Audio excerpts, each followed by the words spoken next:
morning, gamers. I'm doing this in the morning and I'm feeling pretty okay. So, good morning, gamers. Or whatever time it is where you are. So, today I owe you some examples of the simulation playstyle. I'm going to come back and do that probably tomorrow. But today I want to address a comment from Shunner in the comments section about the difference between simulation and emulation. So these are very similar words. They're commonly confused words in the English language.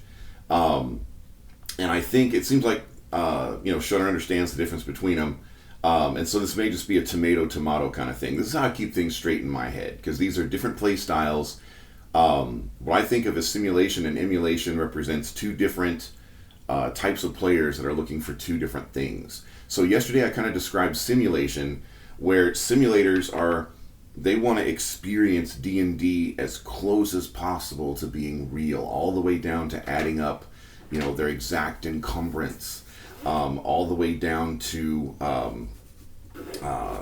it's not quite as ridiculous as them stopping to tell the DM when their character's going to step behind a tree in the woods and potty, but almost that level of wanting to live it like they're plugged into the Matrix, and the Matrix is a D&D program. So that's simulation. One quick example, and that example would be when I was in high school, taking calculus. My nerd friends and we actually came up with some calculus functions to describe how quickly we were running out of water in the desert, because we had camels and horses, and we had rules for how much water a camel needed versus how much water a horse needed versus how much water a human needed, compared to a large character like a half ogre compared to a small character like a halfling. And just we made this big long equation function thing, and that's just how nerdy we were, so that they could the players could figure out their gallons of water and how many days of hex crawling through the desert those gallons would last. That is definitely a nerdy level of simulation I don't necessarily do anymore, but hey, when I was a teenager in high school I was into it. So if that's simulation, what do we mean by emulation? So the picture today is a director's chair, because what emulators are after, emulators are trying to emulate another type of media. So, for example, there's a group, right now, we have an active table, and they emulate episodes of Vox Machina.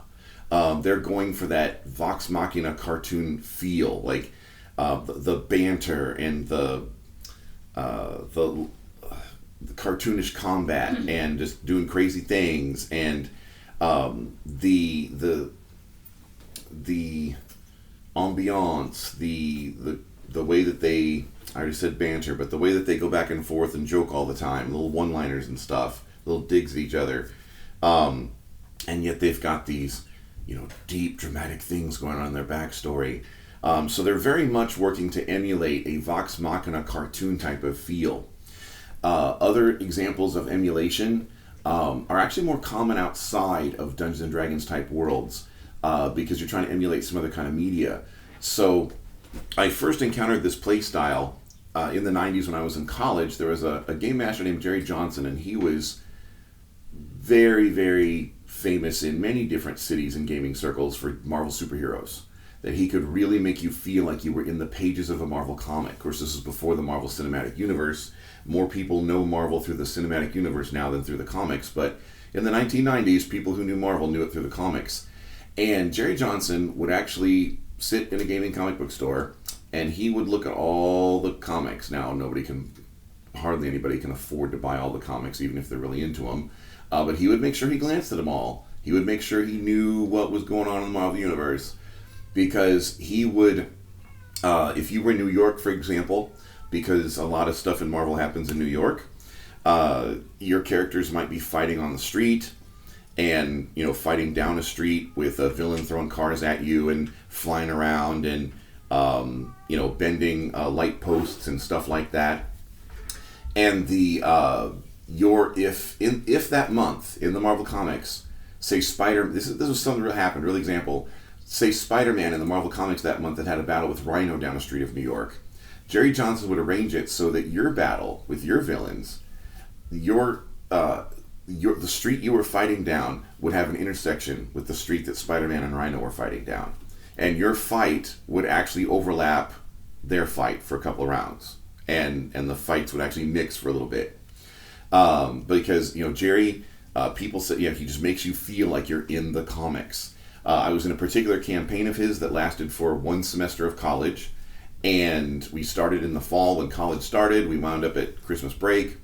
And by Christmas break, when he was winding up the story arcs, winding up the campaign, those of us players who our characters were mutants, we actually got invited to join the X-Men, and that was how our characters retired and the campaign ended, was our characters actually became X-Men, at his table in his universe, so that was pretty cool.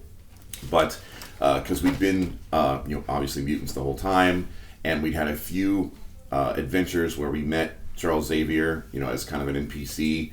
And so at the end of the campaign, Charles Xavier invites us to, his school for gifted youngsters. When I do Star Wars, I will always play Star Wars music. I do not usually do music at the table, but when it's Star Wars, I think the Star Wars experience and the music are just inseparable. I don't think you can do Star Wars without the music, and I'll stick by those words. I mean, the music is just part of Star Wars.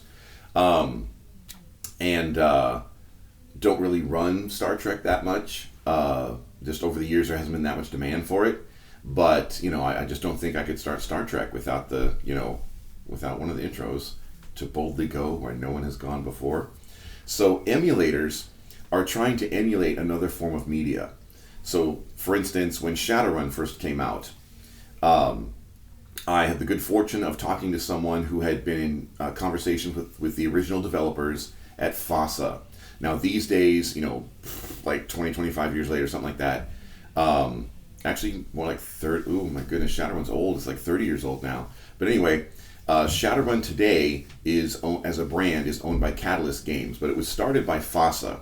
And so the original developers at FASA, they actually said that they were trying to emulate 1980s primetime like made-for-TV action movie, in the sense that machine guns are going off all the time, but nobody really got hurt in a bad way, not a main character anyway. That they were trying to blend like Blade Runner with the A-Team, and that was what they were trying to emulate. Blade Runner and the Blade Runner type feel of the original. There's only one Blade Runner movie back then, but the original Blade Runner feel with 1980s action. And so that's what they were trying to emulate. So emulators are trying to create a certain feel. Now, this is much more apparent outside of D&D.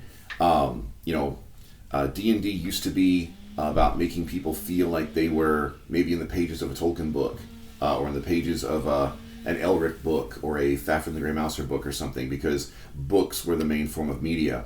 When White Wolf, World of Darkness, Vampire the Masquerade came out, they wanted to make people feel like they were in the pages of an Anne Rice, like Interview with the Vampire, Vampire Lestat type novel. So that's another example of emulation. So those are the emulators. And so the director's chair is there as our picture today, because when you're running an emulation game, you are basically like a director at a movie. You're trying to keep things feeling the right way for the audience. And the audience are the players. The players and the audience are the same thing. So you are trying as a DM, you're kind of like a director, to help with that emulation. All right, so if you like our content and would like to get some personal coaching over the phone or with Discord, there's a Patreon down below where we can get you some personal investment of a DM's time, me and some of the other DMs that work with me. And if you want to game with us, we got some links for that down below. And if you want to hang out with us, we got Discord down below. Got some social media down below too. So check us out. We will be back. I've got some free things I want to review for you, like continue our series on free and pay what you want materials. I promised you some more examples of simulation, and there are more play styles out there. So in the meantime, I'll see you around the gaming table.